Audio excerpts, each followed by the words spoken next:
de l'arrivée triomphale de l'armée loyaliste dans l'agglomération de Kipese, l'agglomération libérée, l'agglomération où l'autorité de l'État est rétablie. Et donc nous sommes là pour vous rassurer que vous n'êtes pas abandonné par le gouvernement congolais, vous n'êtes pas abandonné par le gouvernement de Kinshasa, le gouvernement est venu vous rassurer qu'avec vous et l'autorité de l'État est rétablie sur l'ensemble de Kipese et environ. Une bonne nouvelle pour la République démocratique du Congo. Nalobi bien, une bonne nouvelle pour la République démocratique du Congo. Bonne nouvelle yango ezanini. Bokoyo kango na émission. Bino nde bokoye bisanga papoza la ki na réseau, c'est une bonne nouvelle. Wana ya liboso. Yami bale Katumbi, on les a pris la main dans les sacs. Ndenge nini bokoye ba yango na émission.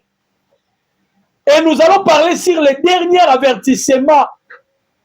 Na minute oyo biso bandeko nanga biso nde to sepela. Na ngamba banguna sangwa mawa. Na ngamba banguna sangwa mawa oyo kaka délige. Délige na ngamba banguna. Bato nyonso bakanisa ki Tshisekedi ya ko échouer. Bato nyonso bakanisa ki la RDC Kimi e kokota te. Bobanda koluka mboka kokende. Bobanda koluka mboka kokende. Bino nyonso bozwaki yango baventure. Quand Tshisekedi disait que je déboulonnerai le système Kabili, bato bazwaki yango baventure. Quand le président Tshisekedi avandisaki Inyo Bololo, ayebisi bango bitumba nga nde na kolonga. Nga Tshisekedi nde na kolonga. Quelle conviction!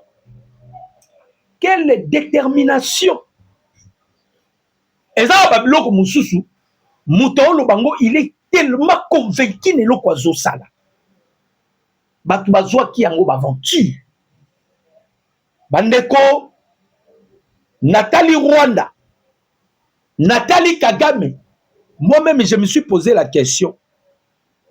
Est-ce que Kagame Oyo, Mikolone Kobika, ils allaient sous belé? C'est une question moi-même je me suis posé. Par rapport à makambo américain bakomi kosala. Par rapport à makambo les Américains bakomi kosala. Et komi kobangi sanga. Na ba commentaire na bino tant bozo commenter. C'est nanga i commentaire lobakaka nzambe abaki c'est la présidente Tshisekedi Mikolo. Que Dieu bénisse le président Tshisekedi. Auto Seigneur loko mususu te, que le Dieu bénisse le président Tshisekedi. Na ba commentaire na bino. O komeni nga place ozolandanga. Soko ozolandanga ina Nord Sidi na Nord Kivu na Sud Kivu. Et puis komakaka nzamba pambola président Tshisekedi. Vous savez, même Paul Kagame bandeko zongo ba mentir bandeko. Ba ebisi Kagame kende na États-Unis kende ko signer. Kagame ki ko signer a caché sur Tshisekedi. Le président Tshisekedi azaki na ekunate. Kagame salabo e Kagame ki asali afingi Tshisekedi. Même Kagame abandeko kozwa yango ba aventure. Stade oyo tokomi Kagame ne s'attendait pas peuple congolais. Peuple congolais. Kagame ne s'attendait pas que Toko na stade. Moïse Katumbi ne s'attendait pas que Toko na stade. Hippolyte Kanambetuare, Alliance Joseph Kabila, ne s'attendait pas que Toko na stade. Même Olivier Lembe, place à Za, Andima Kate que Toko na stade. Tout était devenu noir au Congo. Lorsqu'on a perdu Goma et Bukavu, Nyoso komaki molili. Nabete la bino lisolo. Tango Goma kweyaki, Bukavu kweyaki, surtout Uvira. Même papa conseiller chef de l'État na présidence. Na présidence batumando ke sous présidence té. Ba monaki vitesse oyo ba M23 basalaki nango. bamonaki comment le M23 bandai koya tout le monde bande konangai bapesaki lisusu le président Tshisekedi chance te yango na lobi na ba commentaire komela ngai nzamba pambola président Tshisekedi nazo panza wati boyoka bonne nouvelle boko pesa nga raison pourquoi na lobi il faut que Dieu bénisse le président Tshisekedi. Idriss Déby a telemaka alobi ah so Tshisekedi aki na Congo te Congo lingai ko zala ndenge nini tozwa kiango ba aventure bande konangai makambo eleki na États-Unis nde toye ko comprendre que ah donc toloba ke Tshisekedi aza na mission toloba yango na ba aventure te non non ce président a une mission toloba kango na ba aventure te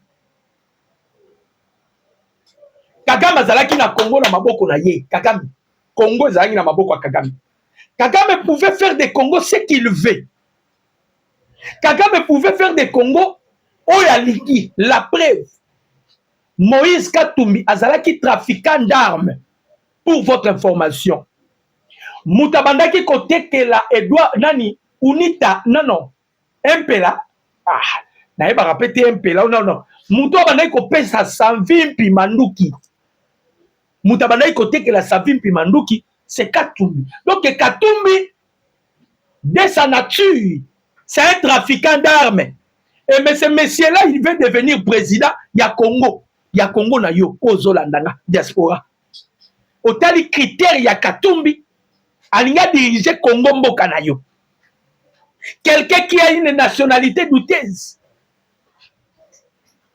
muto azwaki Katumbi akomisaka ye gouverneur ezalaki Paul Kagame Kabila azalaki magenya na Congo magenya c'est-à-dire azalaki lokola magenya vous connaissez magenya non magenya mais le Congo était dirigé par qui par Paul Kagame awa Kagame aolela bokoyoka pourquoi Kagame azolela président Tshisekedi auti ko gagner eloko moko depuis que le monde etikala kosala mate yango nazobetela bino c'est une bonne nouvelle pour la République démocratique du Congo et le moment est là il faut décorer président Tshisekedi faut que ça la monument pour la Tshisekedi il faut que ça la monument avant de nous tokote na ba détail na betela bino non li solo ya bandoki ya Union africaine oyo bandoki ya Union africaine bande konangai to vandaki na bino awa Rwanda bima Rwanda lingo bimate Rwanda bima Rwanda lingo bimate on a vu aucun pays africain était le mapo eloba on a vu aucun pays africain eyata elukaide et même la présidente Tshisekedi idée pays moko monanaki tango ba américain bazui mokano bazela kite baebi ke Union africaine ezalaka Union européenne ezalaka les américains observaient ba américain ba mayele belé ba américain ba mayele belé les américains observaient bandeko ba congolais tango ba américain bazo observer ba monaki réaction mon côté que ça soit na Union européenne que ça soit na Union africaine que ça soit dans les pays africains après avoir sanctionné Kagame talane ba américain ba procéder ba sanctionner Kagame Emmanuel Macron le bibiso to sanctionner Kagame les américains observent papa to silisi ba makambo yo nyonso to silisi ba makambo yo bando ki ya ba pays Afrique batelemi boyoka kindoki boko samboa c'est de la sorcellerie bino ba pays africain boko samboa non bolelite vous allez lire l'air tolobaki makamba Congo to okenda dimension sur dimension étape to côté zasko étape nde ya makasi koleka oh bobandi da komela pema parce que le président Tshisekedi a bouleversé carte na bino bobanda ko zele na gauche mokonzi mboka alisu na gauche te abimeli bino na droite eloko ebomisi bino yango wana bandeko boyoka tomoni kaka ba Fort Nyasibu ya Togo makambo nini nasali Fort Nyasibu yoka Lomé accueille une réunion d'évaluation de la médiation africaine. Boyoka. Le médiateur de l'Union africaine pour la crise dans l'Est de la République démocratique du Congo. Fort Nyasibu, Keba na yo tozo biso Keba. Fort Nyasibu a présidé lundi 8 juin. Ah, lelo le 9. Oui, lelo le 9. Je vais réparer. 8 juin à Lomé, une réunion de haut niveau consacré au bilan semestriel du processus de médiation africaine. La raconte à une réunion les facilitateurs désignés par l'Union africaine ainsi que des représentants des Nations unies, de la CAE, de la SADC et de la CEREGEL. Le participant a adopté plusieurs orientations pour le second semestre 2026, dont le renforcement de la coordination entre les différents mécanismes de médiation et l'élaboration d'un plan d'action opérationnel dans un délai de 15 jours. Ils ont également souligné la nécessité d'articuler les contributions africaines au processus parallèle de Washington et de Doha. Vous voyez pourquoi Balamuki n'est loco? Et ça, il y a Kagame, il y a Emmanuel Macron, il y a Obasanjo, Batuana Nyoso, na bango. Na bango par rapport à nini? Parce que bango basala ke loko pour sauver Kagame. Bayebi déjà que Kagame bilia qui est bisali nini bikoki. Lokola bilia qui Kagame bikoki, nous devons créer quelque chose pour tout le monde parce que les Américains bayebi que les Africains sont des hypocrites. Bavandi ba créer loko, bali ba bimise loko moko soi-disant ba mécanisme moko ya ko convoquer un soi-disant un dialogue président Tshisekedi. Mokonzi ya mboka. Mutu longo la Fort Nyasibu soka ye na oya, omonika loboko nondo eza munene na. Tatula ye atambata. Les Américains ba jojaki bango batalaki quelle serait la réaction de l'Union africaine? Bavandi Bouchbe. Papa, on est à politique qui a haut niveau. On est à politique qui a haut niveau. Américain ba memi Africain tina suka. Na minito yo. Bosanga na gauche, bosanga na droite, que la Belgique parle, que la France parle. Les États-Unis ont opté sur le châtiment de Paul Kagame. Hein? Les États-Unis ont pris sa décision et sa décision, personne ne peut venir changer la décision des États-Unis. Moutakuya ko changer décision d'Américains zate. L'Américain va comprendre le système ya Jewan. Ah, Africain, bazalaki boy, bazalaki. Parce que quand les États-Unis ont frappé les Rwanda, normalement, l'Union africaine, vous devez aussi intervenir. Vous saviez loko. Les lois américaines a péci. Ultimatum na yepa ya Paul Kagame. Boyoka ki ba Belge, to kangi bango maboko mibale na kata sak. Ba Belge. Bino pe bolingaka guerre si la te. Yango na banda ko yebisa ba Congolais. Soki bokei na est ya République démocratique du Congo. Bomoni ba notable wana nyonso pena ya ba Nord Kivu ya ba Sud Kivu balinga président Tshisekedi. On a zobi sabino vérité ya solo. OK na Nord Sud, OK na Sud Kivu balinga ka Tshisekedi te. Bobi pourquoi balinga président Tshisekedi te? Réponse yango. Guerre bomoni ya est, guerre ya est. Ezalaki business. Même ba député ba na kati. Papa Pepe Mboso aloba yango. Les députés et comment qui business marchandise. Bande kona bango ba Congolais ba kufa, ils ne sont pas là. Bango ba osala cop trafic. Skoyo nde Tshisekedi ekosilisa guerre bato wana nyonso bafo bayina Tshisekedi bakolinga Tshisekedi te yo osilisi guerre ndenge nini biso guerre ezali kolesa biso guerre oyo eza business tozali kosombela o mapango botambola na Congo vous allez remarquer te bamapango etikali inachevé ezotongwama lisusu te Tshisekedi apebiseli bango kope ezalaki kope bozomona guerre oyo ozomona na est surtout bandeko na biso banande ezalaki business bandeko na biso banande ezalaki business Tshisekedi avandi abi bomata bokita boluka commerce mosusu mpona guerre esili mamona kati Tshisekedi apebiseli biso kope bakolinga mokonzi ya mboka ndenge nini parce que bitumba pene zosila et puis je vous informe bandeko quand on a betela bino masolo sikoyo eleki aux États-Unis d'Amérique nde boyo comprendre que makambo ebandi na Congo makambo ebandi na Congo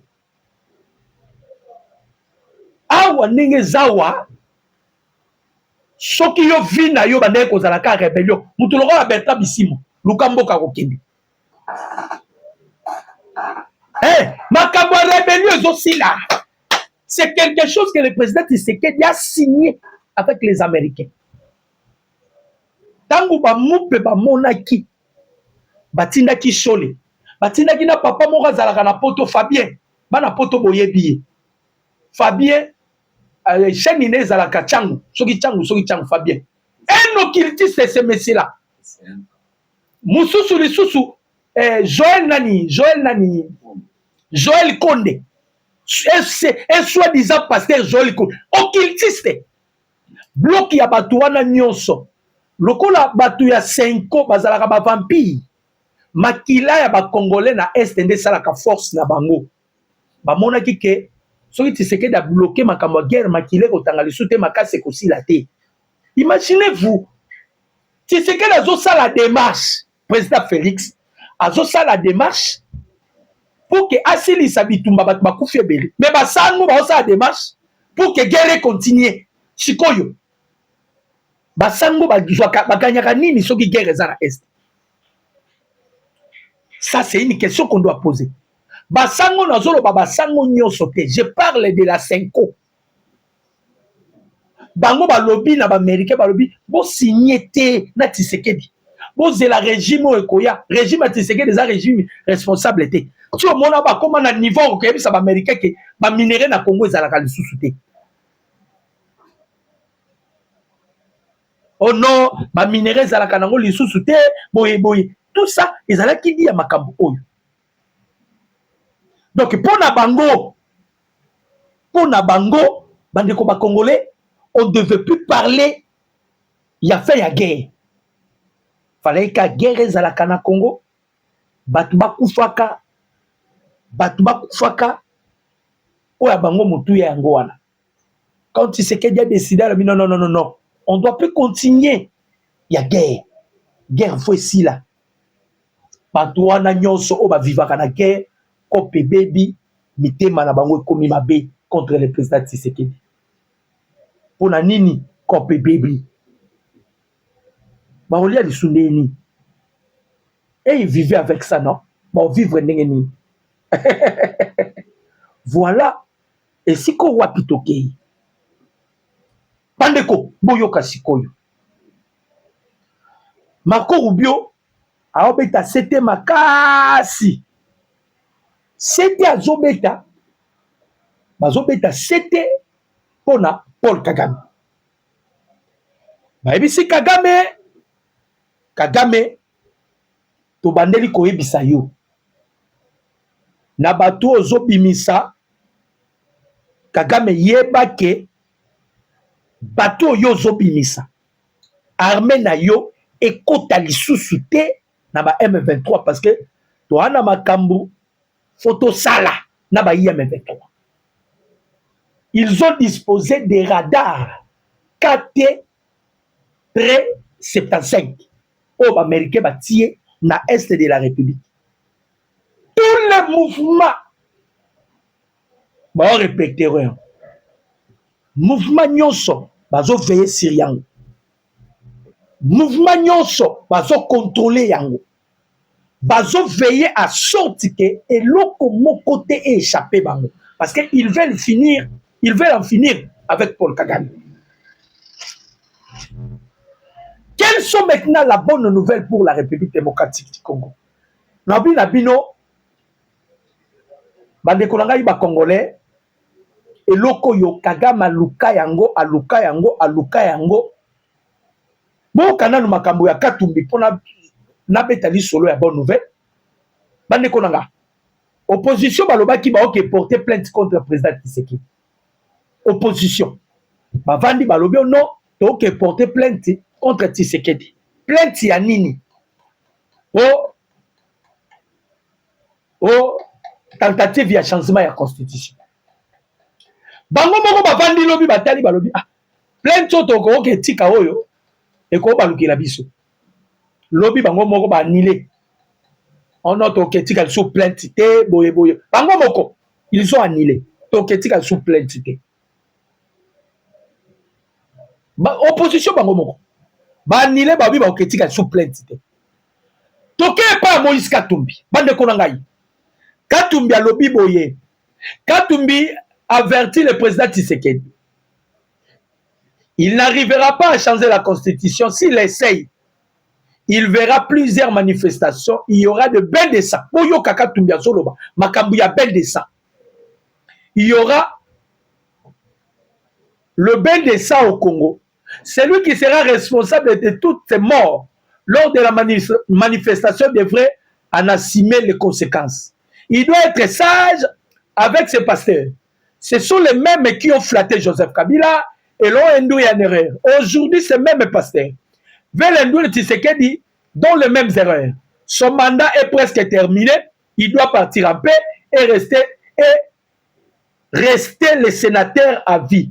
Wana Katumbi. Réponse est aux opesa Katumbi. Katumbi. Ce qui Macron Koutou.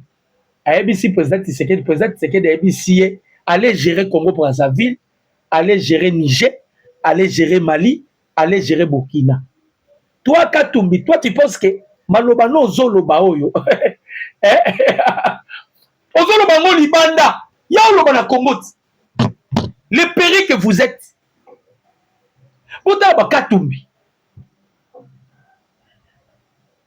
Vous savez pourquoi ils sont payés? Ils ont payé. Bateau, bazo banga pour l'année. D'ailleurs, pour votre information, les choses s'accélèrent à un niveau que vous ne pouvez pas imaginer. Pour le changement de la constitution. Les choses s'accélèrent. En tout cas, moi et comme belé, la constitution à la changer. Na kalamingi tiawa. Makambo ezotambola na lombangu na niveau vous ne pouvez pas imaginer.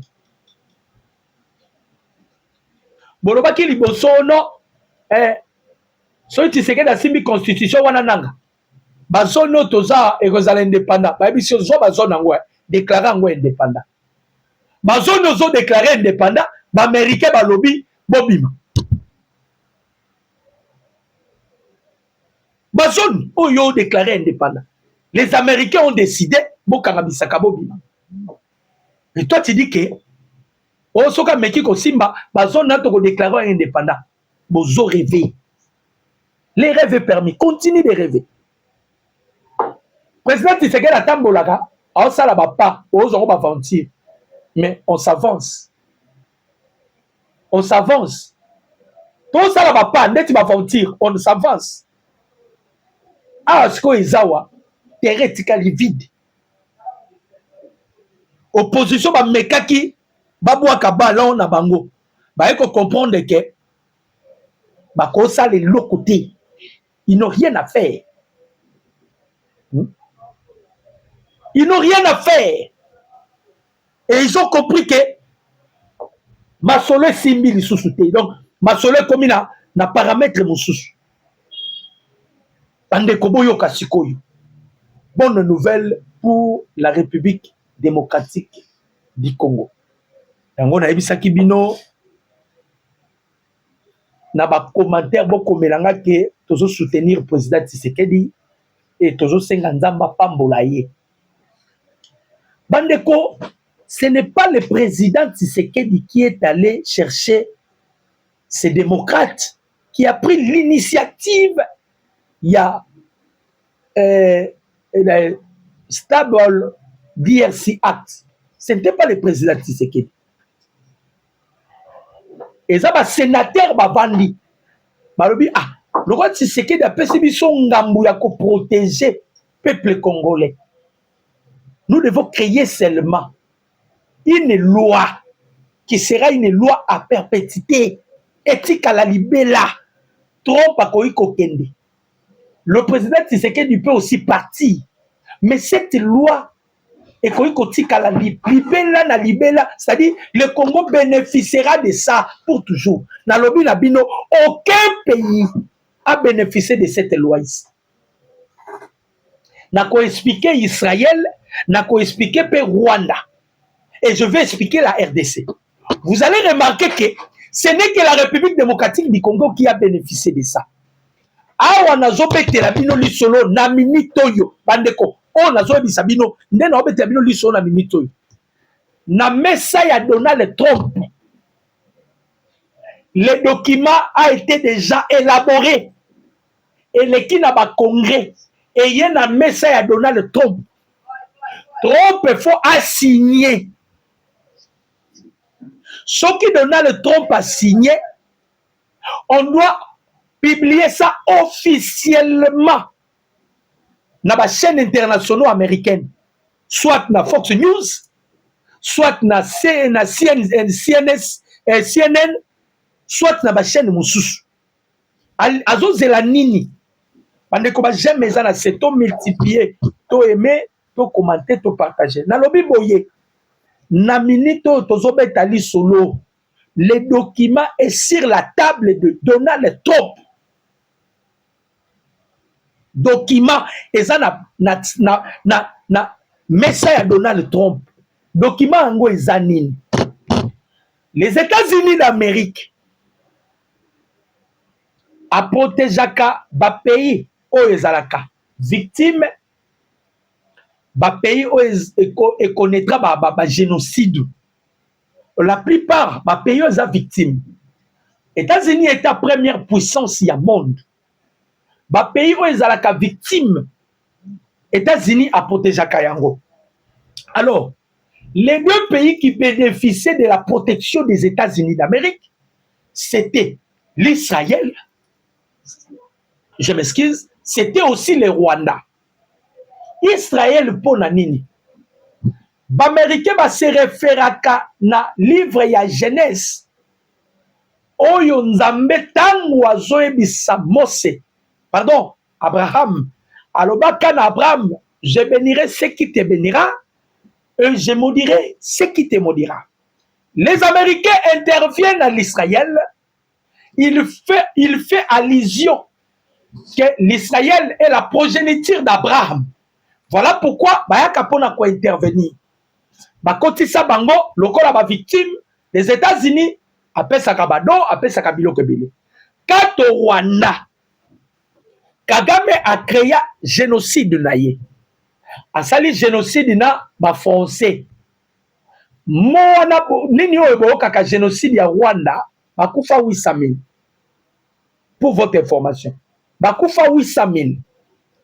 Donc, le génocide ya Rwanda, on bakufa 800 000, c'est ce qui a permis l'Américain va protéger Paul Kagame.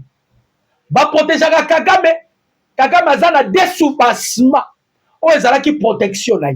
Premier sous-bassement, ils ont qui statut, il y a génocide. Deuxième sous-bassement, ils ont qui statut à ma victime. Tant que le président Tshisekedi a na bokondi, on devait chercher maintenant Bissopé, to écarter Rwanda, to récupérer ba statut Wana. C'était pas facile. To bundina Rwanda, na minito yo sur le plan diplomatique, la RDC a renversé le Rwanda parce que to boto lié.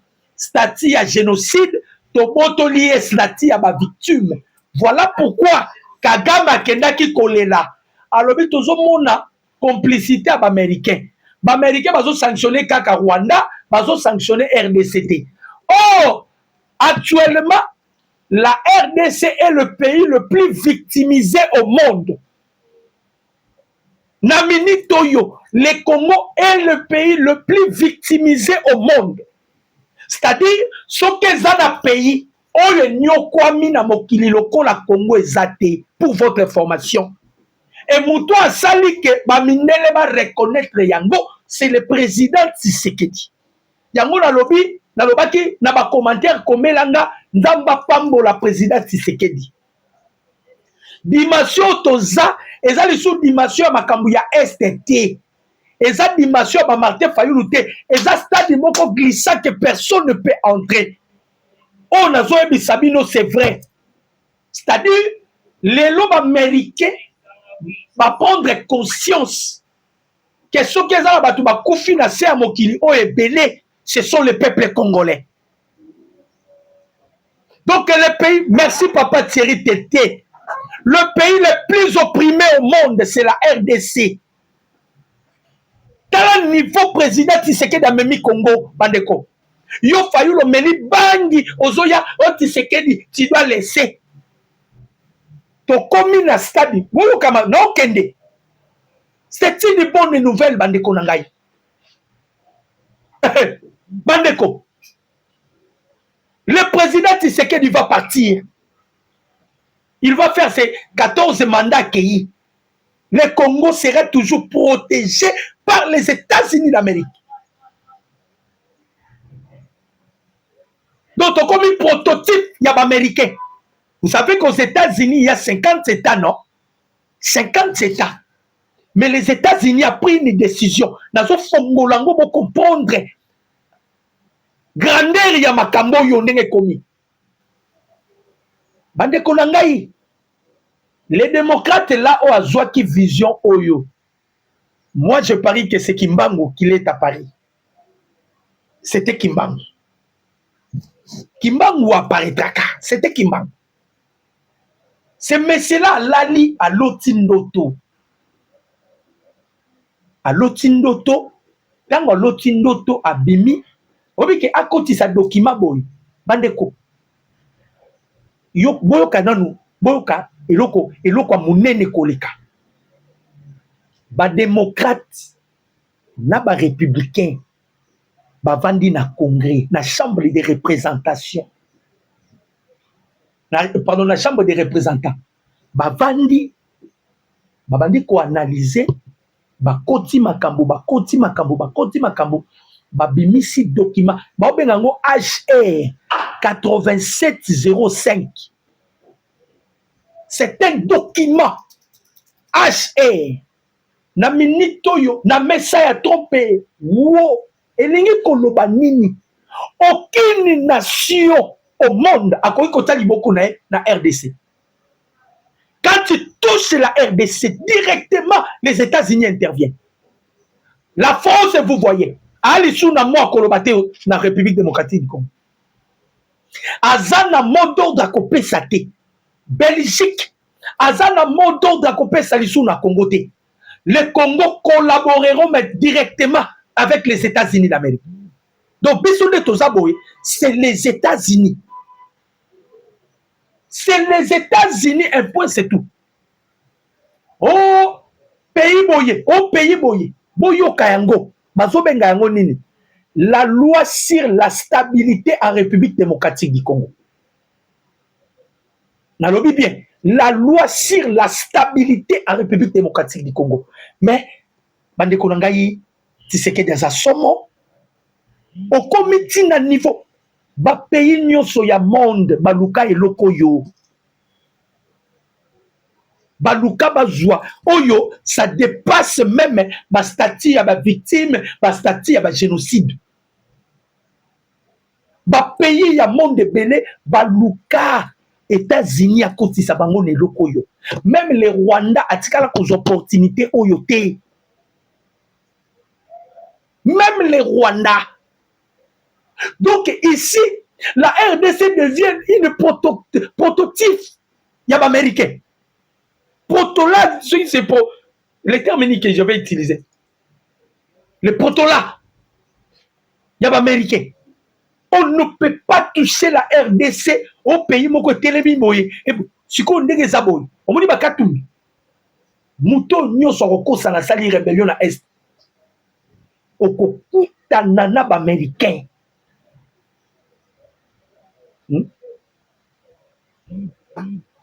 Merci papa, protectorat.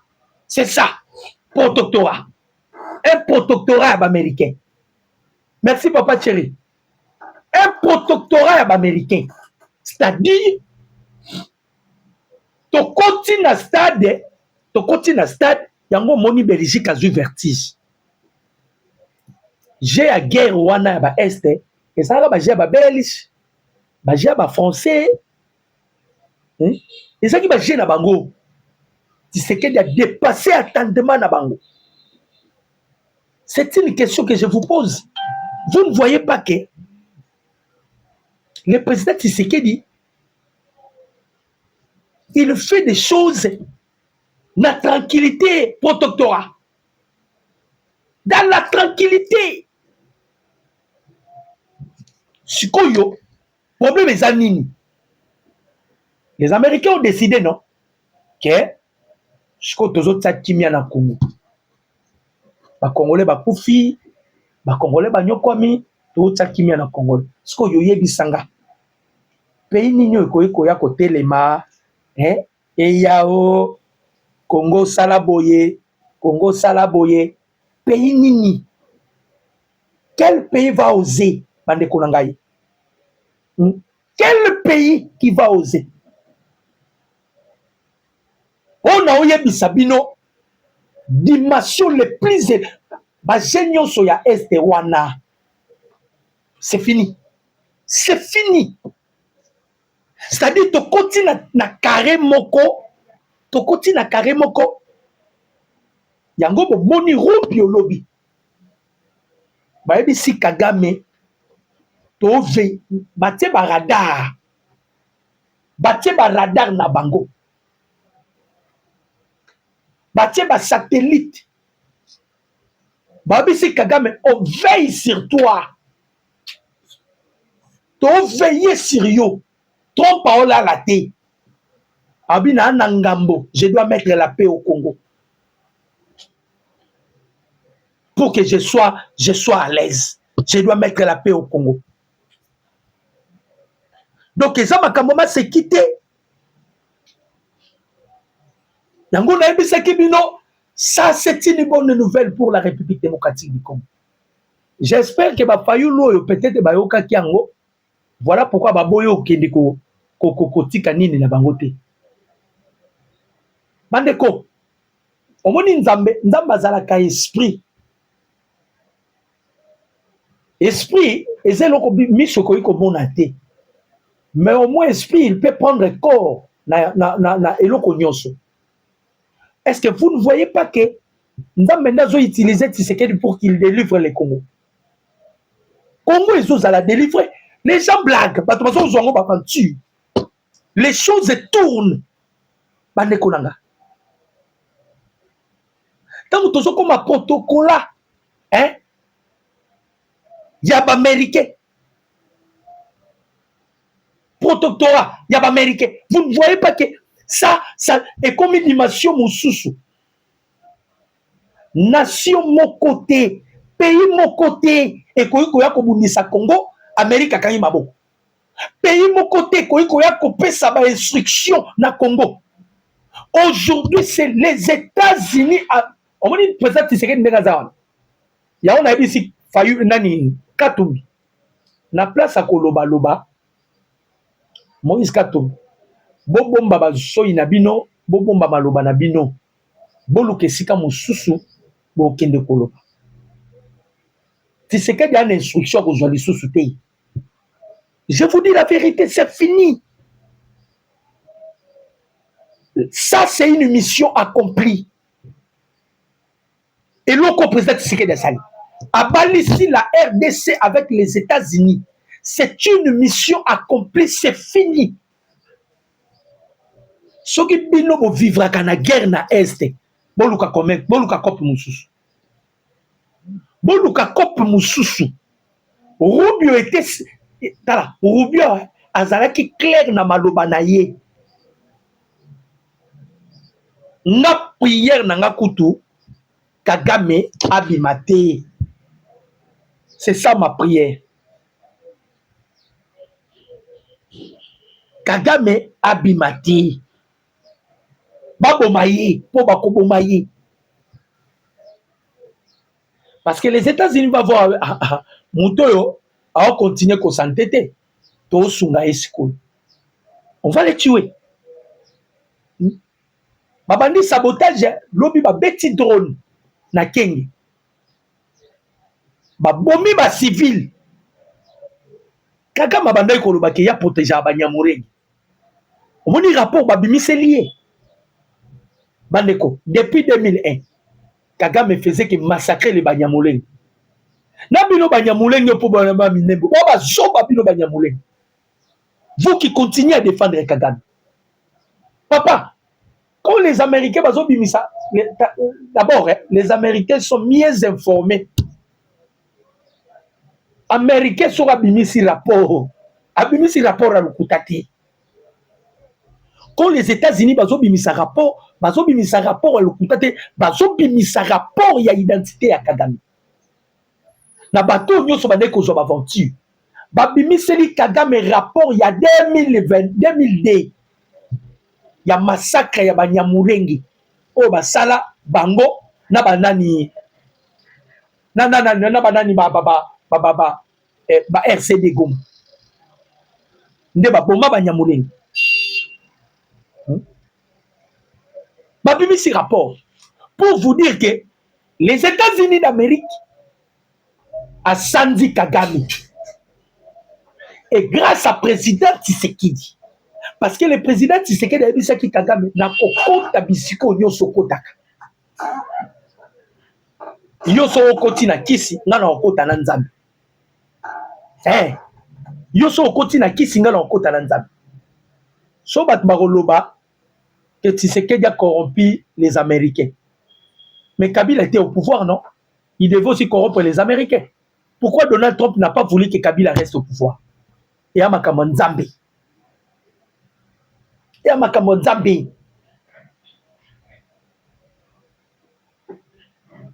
Et à Makamon Zambé. Kagame a commis comme ça la sabotage, ma bomi batu fort na Kenya. Na Mike. A beti ma drone. Et bomi na ba civil. Qui Kagame? Pour la nini, papa. Mboka bat. Baby sur biban. Est-ce que c'est un problème? Eh ben de Koba Congolo. Tout solo la rappelle quoi bat.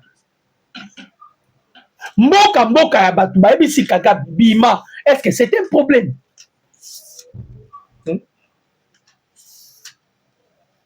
Même Kabila o nyonso. Ba satanda kite Tshisekedi ko mema bango na niveau to komi. Omoni ba Belge ba kuma otala ka Congo na musika na ba français. C'est fini. To koti sibino na zone rouge. Hein? Zone rouge. Wali sous na même hésité na Congo. Hein? Zone où to bloqué bango. To bloqué. C'est-à-dire, yango boyoka ki Massad Bolos. Là, avant même que les dossiers soient traités, parce qu'à l'heure où je vous parle, les dossiers déjà est sur la table de Donald Trump pour qu'il soit promulgué officiellement. Mais avant même que les dossiers aient comme Akuna, boyoka ki Massad Bolos. Papa, likambo biso na ba américain zande nzambe. Président Félix nzambe fo pambola okaka. Nzambe fo batselo ka mikolo. Nzambe fo pambola. En tout cas, cadeau yo pesi ba congolais. Nata vous changer sous constitution. Vous serez quelqu'un que on va vous décorer vivant. Massad Bolo Salobi Boy. Les États-Unis disent ceci. Mouton soit entravé Kimia na Congo. Que ça soit un État, que ça soit un individu, que ça soit un groupe de rebelles, à cause de la corrigé sévèrement par les États-Unis d'Amérique. À cause de la corrigé sévèrement. Yango moni bateau ya Union africaine oyo. Poulou. Ezui bango. Bateau Union africaine. Poulou ezui bango ba oye bate. Tiseke yoyo. Nini tiseke ya sali. Ezata ya nzambe. Congo a autant souffert, Bandeko. On a aussi droit. N'est président Tshisekedi américain. Moi, je n'ai jamais été l'homme de guerre. Je n'ai pas cette nature-là. Est-ce que beaucoup de gens Kagame médiatique? Moi, je ne peux pas. Nana besoin de Tongambo Canada. Ils veulent faire de moi un seigneur de guerre. Pourquoi? Moi, je ne peux pas continuer à faire la guerre. Boye bisa mutuwa na ngana linyi bitumbate. Na ba Américain sali bango passe. Comment to ko banda ko bunda to bunda kaka. O linyi nini? O mabele. To ko peso mabele te. O so bo pesinga mabele te. Moya ko bimeza te, ça va. O ko bimate. Problème ezati. Bande ko nanga. Omoni Kagame, il peut s'entêter. Mais er moko mona abimisi batu. Moi azongi siba ça azoye bate asala nini kaka ma oye bate asala nini kaka mazoye bate asala nini ba français bakosi ba belge bakosi à la fin de compte Tshisekedi abimi vainqueur bande ko ngai depuis ba américain bandi ko beka si boyoki ba américain batenga mata na communication na bango pona Tshisekedi ce sont des questions que je vais vous poser. Aussi, Boyuki Ataono, États-Unis, lobby, cette fois-ci aussi, gouvernement congolais, faut ça la bokiamo. Tant Boyo Kangote, bon comprendre. Bon comprendre. Makamoza Makambuya Congo, la délivrance de la République démocratique du Congo. Tous les esprits ancestrales, il y a Congolais, la Mouka. Et la Mouka, on doit finir avec les Rwandais. Ma PC avertissement lobby. Si Kagame te rappelle le 15 juillet, peut-être Yobo Sani, Biso te rappelle le 15 juillet. So ozana biloko no ya kobimisa na Congo, banda kobimisa. So kozana biloko no kobimisa na Congo, banda kobimisa. Surtout que bayibisaki déjà mon konzamboka. Yo koloba na hote Tshisekedi vanda kimia. Laissez-nous agir. Laissez-nous agir.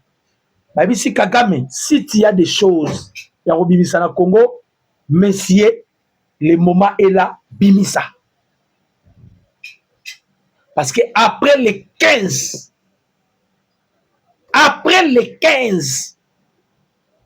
Kagame, tu vas regretter pourquoi au Kotaki na Congo.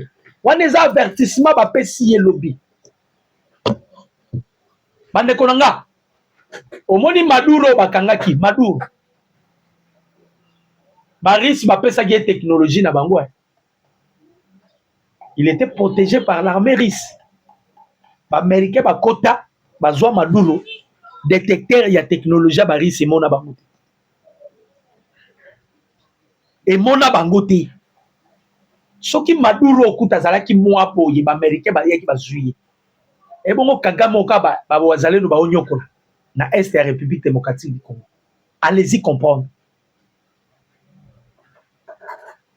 Allez-y comprendre. Nandenge Congo est comme dans pe protectorat américain. Nandenge to comme na biso protectorat américain. Boko lela, boko samboua. Vous allez lire les awa siko États-Unis bando sala neni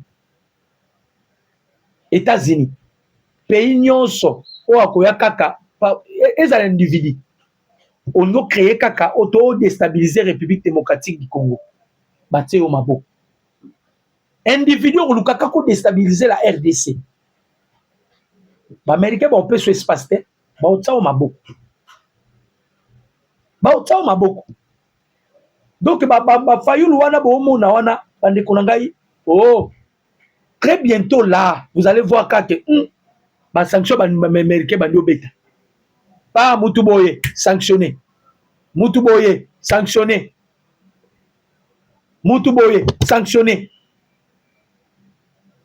Parce que tu as commis protectorat, il y a américain, c'est fini.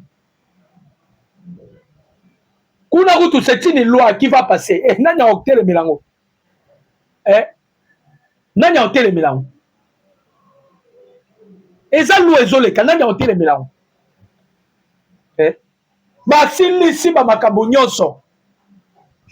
Ba esiko ba tiango na message à Trump. Trump a paraphrasé kaka. A signé kaka. Masole sili. Eloko nezo swa Kagame. Eloko nenge zo swa même Edouard dos Santos nani oyo. Oyo. Ba Lorenzo ezo swa bango. Ba saso ezo swa bango. Oyebi mbula na mbula Angola ba américain ba base na bango ya soyo. Mais Angola tika ozo grâce au Angola tika la kozwa grâce au que Amérique abimisa loi ya kotia kimia na mboka na yo okomi protectorat ya Amérique ya ba américain ba komi ko veiller surtout sur l'applicabilité kaka ya loi na bango sur la paix ba komi ko veiller en sorte que la paix soit instaurée bandeko ezali panangu bate ça c'est une bonne nouvelle. Elle est ici opposition. Elle est ici papa oyo papa oyo akenda na Rwanda ebisa biso ke Kagame aza président exceptionnel. Pendant que ba américain bazo bimisa e criminel papa wana kenda na Kigali. Abi Kagame yoza koza pena président moko exceptionnel. Oleki ba président Belair. Tala mbongo. Mbongo koyiko komi mbongo komi si mutu lokola Choli pardon ambongo nganga ya Nzambe donc bango opposition mona bango basali ya Nzambe so batelemeli constitution alors ne faut pas toucher basali ya Nzambe mais quand il est allé dire Kagame aza président exemplaire exceptionnel Kagame oh ba américain ba bimisi ba rapport criminel sanguinaire mais ya bengi Kagame aza président exceptionnel. Parce que président exceptionnel, ba américain ba bandi ko sungaye. Bandi ko bimisele ba dossier. Maxime Prévost telemaki na makamba ba FDL. Réponse moko ka ya congrès américain. Nie. Makoko tout déjà moyen loba exacté. Ya tindaki déjà ba pas président Tshisekedi. Oh non Tshisekedi ça va comme ça, tous 15%. Non. Botika la kana rubaya.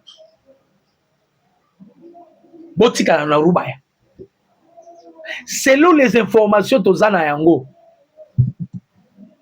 Kagame robimate. On a opé sabine information vraie. Kagame robimate. Boyebi pourquoi Kagame robimate? Kagame na mutu na ya yebi. Abimate.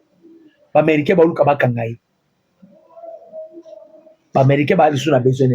Alors, le roi a déjà un problème, il y a un cancer, il y a un problème, il y a un place à Kokufa. Donc, Kagame, il peut accepter à ça, il y a un oh, Kagame, il y a un minute, il peut accepter à ça, il y a un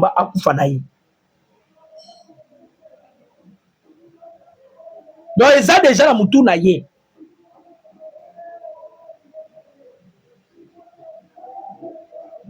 O azala ngola mutu na ye yango ke ngara monde yana okufa na ngai nanzima na ngaka liwa so na okufa na kufa na nga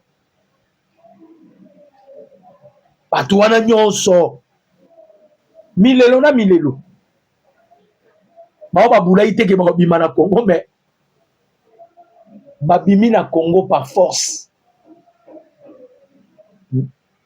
Babimi na Congo par force. Ya nini? Ya États-Unis d'Amérique.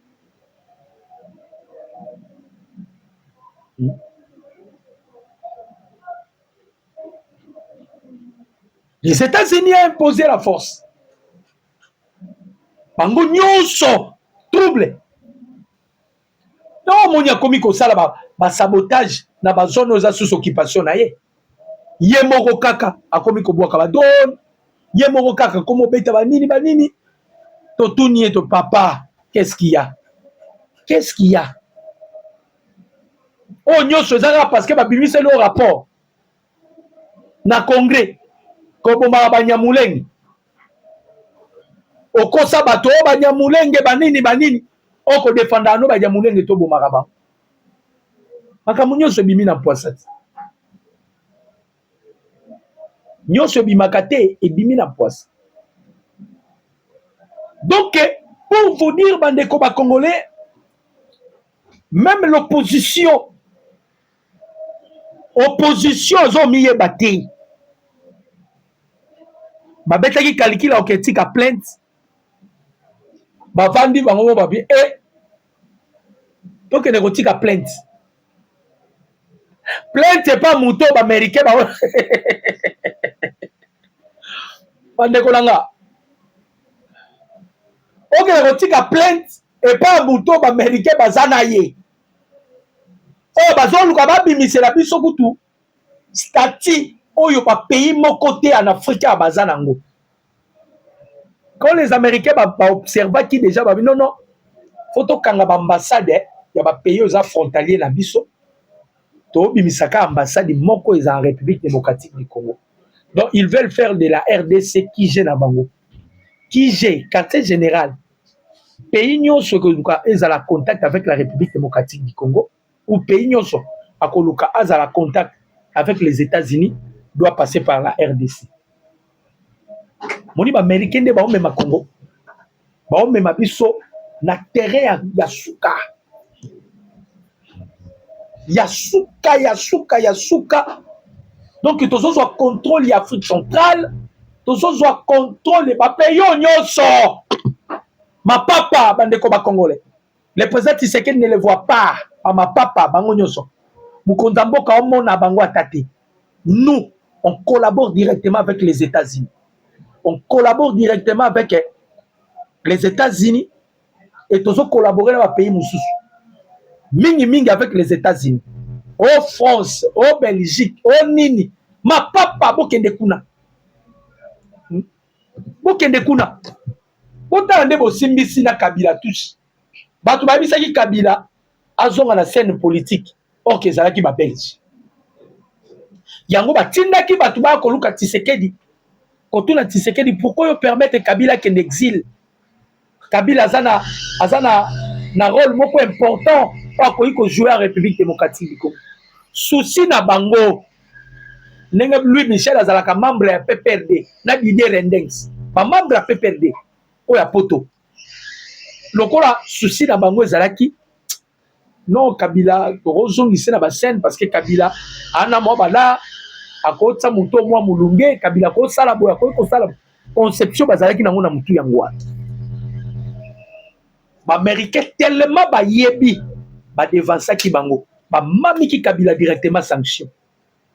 Donc la Belgique a consi Kabila, la Belgique a consi Kagame, la Belgique a consi na opposition, même opposition bozomona. Ba Belgique ne ba bisaki ba bo mekana no ville morte to kotiela ngo makeleni. Ba meka ville morte bo nzadi. Ba meka ka ville morte bo nzadi. Moya ko sala ngo makelele ezati. Sikoyo awa les Américains balobi ke makamba Congo siko bango monde ba o décider. Oh le bali sous nini. Mon numéro plus 743 89 63 95 965. Mon numéro c'est plus 743 89 63 95 965. Je dis et je vous remercie.